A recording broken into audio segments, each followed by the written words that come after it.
This man, Clement, is revered, or at least celebrated, because he created this Cyrillic alphabet as a solution to the problem that the only languages used in the churches were Greek, Hebrew, I think, and Latin. And it was needed to have a alphabet that could be used for the Slavic peoples of this whole region, and he developed that for them. And this is the University of Sofia, built by the donations of two men who made their great wealth in their time in trade between the Ottomans and the Austro-Hungarian Empire. And then, in what I assume was a Carnegie effect, decided to give back what they had obtained.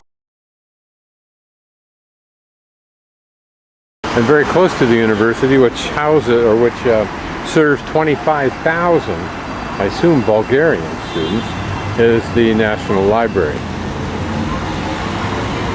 Don't think I've ever seen a McDonald's billboard before, but Sofia is littered with references to McDonald's. Statue of one of Bulgaria's early flyers, I suspect. And here a tribute probably to the Parachute Corps. For what role, I don't know. Bulgaria was allied with Nazi Germany, principally because Nazi Germany was on its north border, and Nazi Germany promised to simply pass through without damaging Bulgaria en route to Greece if Bulgaria became its ally, and would provide them with additional land perks in the future. So it was kind of a form of gentle extortion, pretty much like the French situation in Paris. Here at the palace is another element of the music festival. And unfortunately, giving somebody a microphone, even if they don't understand the language, gives them an opportunity to blather on when they should be playing music. It just is a classy, first-rate, first-world city, at least this part of it is. And the other parts I've roamed into are the same way, in what I would call a European cosmopolitan ambience, or whatever that's.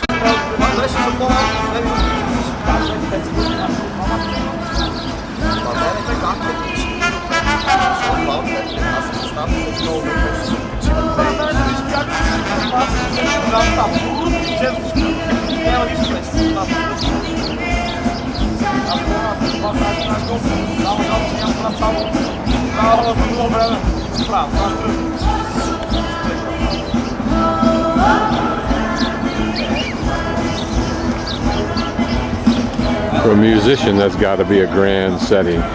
This is my peppers, something or other in peppers, stuffed peppers.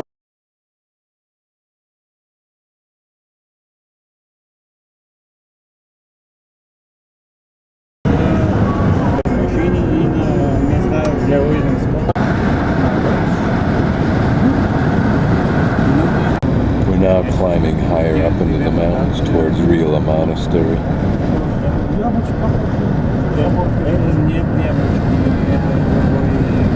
High enough for grape vineyards and snow on those far peaks.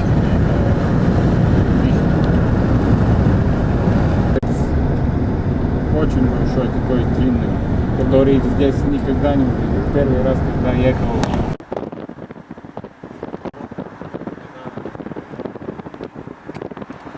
Here we stopped to photograph the falls, double falls if you will, at the top. And it makes a nice little cascade down through that slot that's carved back behind us. The rocks that we can't see until it gets to here.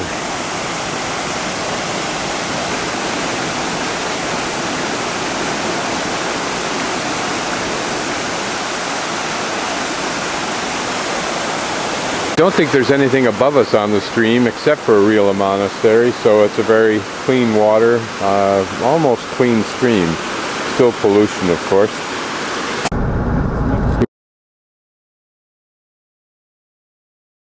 Gone quite a ways past the monastery, and I think we're going to the cave that the hermit that the monastery is named for originally occupied theoretically. I have no idea what anything on here says except 1 to 5,000.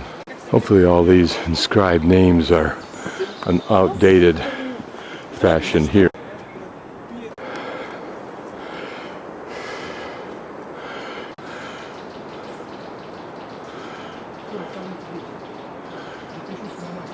In the stairs, you wonder where this curved rock came from, what prior structure or whereabouts on some of these structures before they're restored.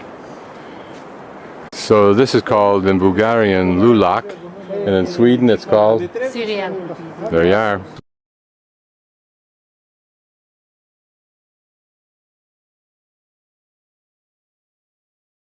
We're now inside the small church of Saint Ivan Iosky. The monk lived in a cave nearby that we'll visit for 12 years.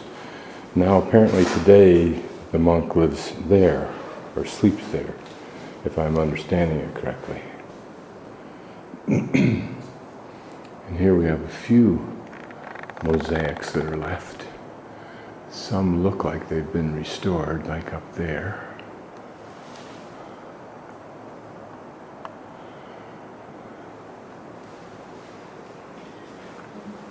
Here is two pictures of the list inside.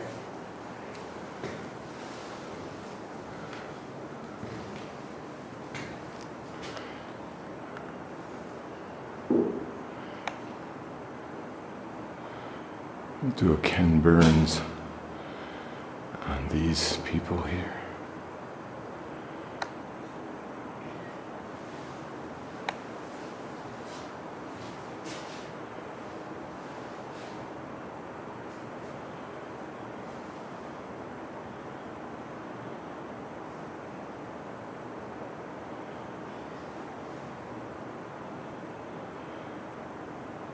We'll enter into the other part of the church. How pretty this is. It's too bad we don't have lights, but they can't have everything. not sure how much the camera can see of this visuals up here. I'll try to get in closer. Simply not enough light, I don't think.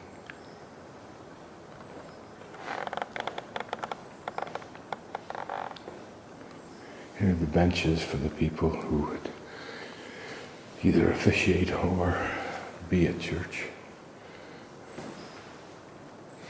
And there are simple iconostases.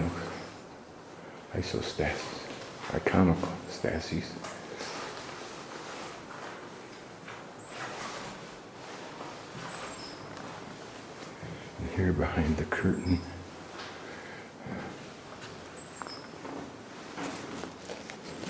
where the Mass is celebrated.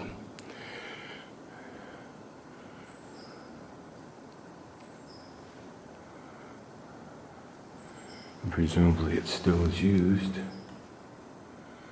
Exactly by whom, I don't know.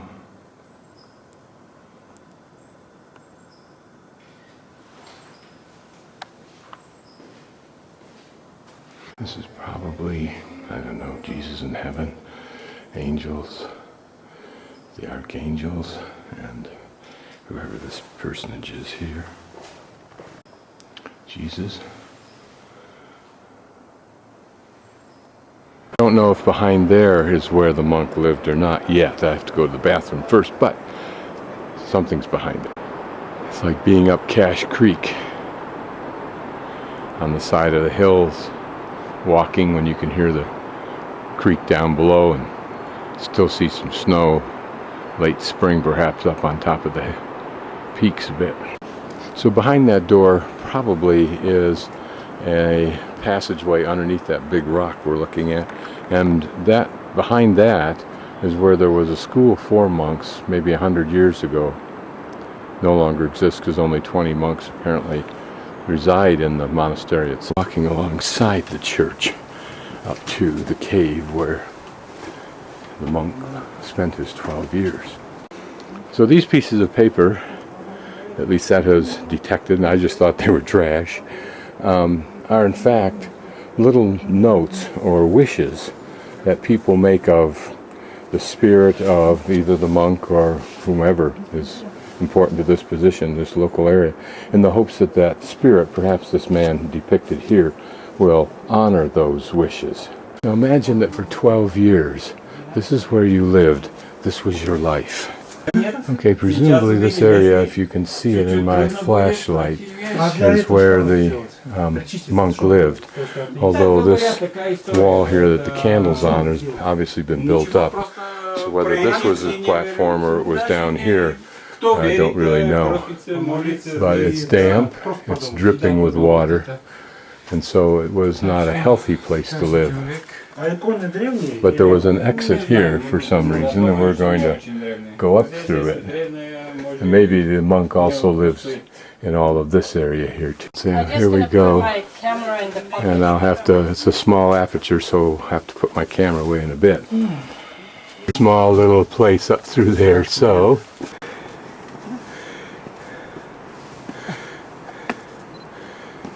How many times the monk would have crawled up through there, if at all. It might have been just for his smoke release from his fire. But how many times would he have come up here and sat up on these rocks and meditated? You know it. You know as a human being he did.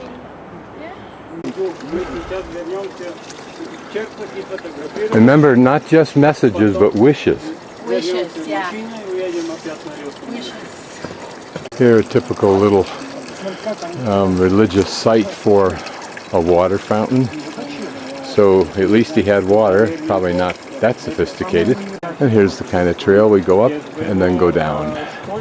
The sun is out briefly, so I thought we'd get a little quick shot. Here every 30 minutes change Weather. sun, rain.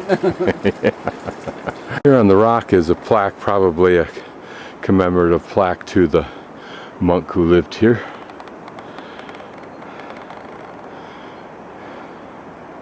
Our guide was telling us that people come down here in a raft recently. I can understand the really good kayakers coming down, but it still would be pretty dangerous with all the rocks. Probably not to them.